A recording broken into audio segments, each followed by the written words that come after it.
Why Ron Howard asked to direct my movie? Question mark. Question mark because it hasn't happened yet, but it will. Or Jodie Foster, and I'll explain why. I have an expression which I like, which is that the best in the world find each other. And that's because you can call it the law of attraction or like attracts to like, but people that have built the skills to be where they are recognize others that have done the same. It's just natural. Like if you're getting married, and you're very disciplined and mature, you don't want to marry someone that, is lazy and sloppy and mean. It's just not a good match. And they say that discipline is the master skill that makes all the other skills possible. Like I watched the master classes of both Ron Howard and Jodie Foster, and I want to talk a little bit about why they will want to direct my movie. More than one, but starting with one. And Ron Howard, he's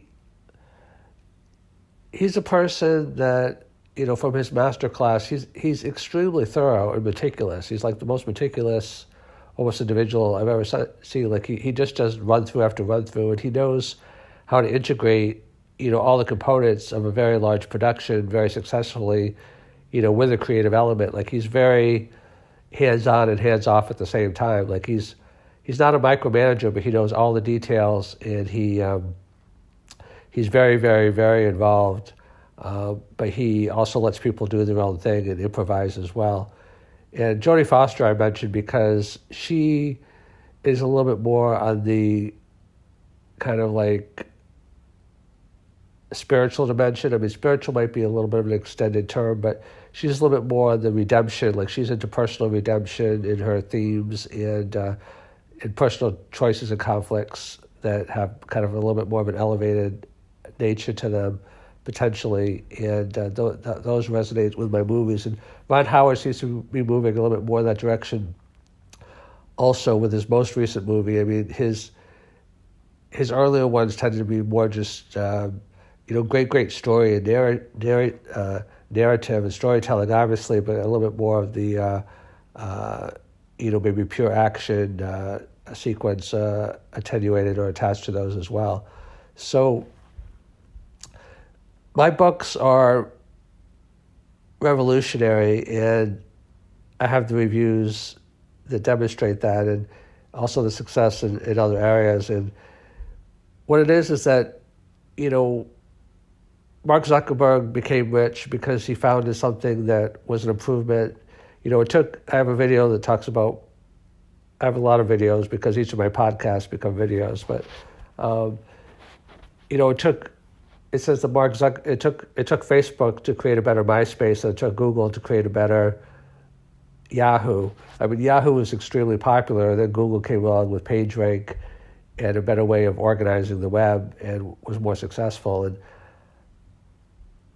MySpace was very popular, but it was very cluttered, and Facebook organized it better and did the news feed and other things that differentiate it from MySpace. So when you build, it is true, as the saying goes, that when you build a better mousetrap, then the world comes running to your door. And for whatever reason, everybody has a superpower. Like I talked a little bit about Ron Howard and some of his superpowers. He's just incredibly optimistic by nature. Like he just is a force of nature and relentless. And Jodie Foster are some of the same. These people are just they have like an integrated mind map of how to put the pieces together, and that includes like the people pieces. Like they know how to manage people and they know how to manage content. And I, hopefully it doesn't sound like bragging, and those are some of my skills, but my real superpower when it comes to content, I believe, and this has been, validated by some reviewers that have called me like the Napoleon Hill of today, or the Napoleon Hill for the modern times. It's just God, if you're willing to think of it that way, or just life if you think of it alternatively, just gave me the ability to articulate, you could call it wisdom, you could call it insight, You could call it new ideas. You could call it paradigm shift. You could call it disruption. Just at the level that hasn't been seen. Like people have different kinds of minds. Like some people are very creative and innovative. Like I'm not comparing myself to Einstein. He is like 1,000 times more creative than I am, but he just saw the world differently, and he had the ability to form connections, that were there, but other people couldn't see. And like I said, Einstein is 1,000 times better at it than I am, but I have the same kind of mind.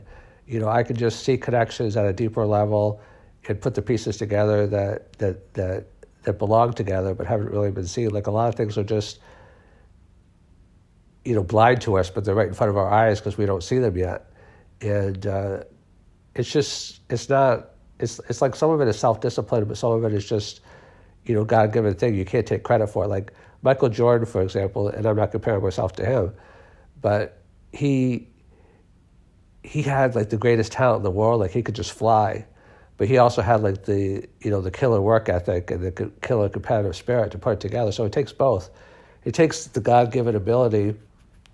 Like someone that just had Michael Jordan's work ethic, but like had no physical skills, they might make it to, college basketball, or they might make it to, a certain level, but you're not going to be Michael Jordan unless you have both. And I need someone like Ron Howard to really bring the full message to the world. And I think that we get the breakthroughs that we're ready for. Like it would be a breakthrough for me, but it would also be a breakthrough for them, because the people that get rich are the ones that get in early. Like, Barry Silbert, like he bought Bitcoin, I think, at $1 a coin, and in my movies, or whether it be Microsoft, if you got it early, or whether it got anything in early, if you got it Amazon early, the key is to find things that are going to be the standard, but are not yet the standard. And when you get in early and things that are going to be disruptive, that's when you make it rich.